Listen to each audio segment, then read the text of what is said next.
Praising God in His house. 1 Kings 6 and 2 Chronicles 3 and 5. King David gave his son Solomon all the plans to build God's house.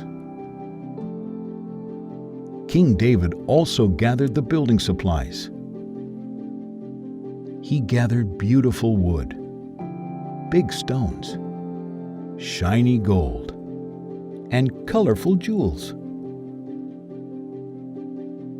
Now Solomon was the king. It was time to build God's house. Solomon and his helpers worked hard.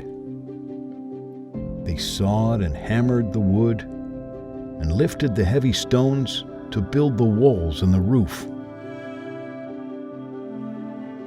More helpers worked with the gold and jewels to make beautiful lamps, candlesticks, and bowls. Slowly, the building got bigger and bigger.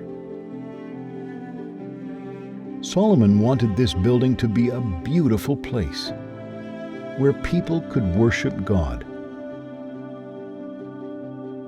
Finally, God's house was finished.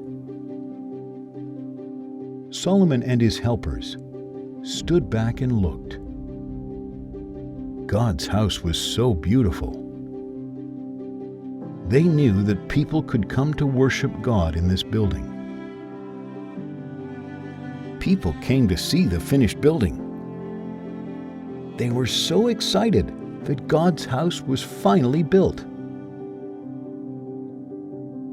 As the people got closer to God's house, they heard trumpets and singing. They heard cymbals and harps.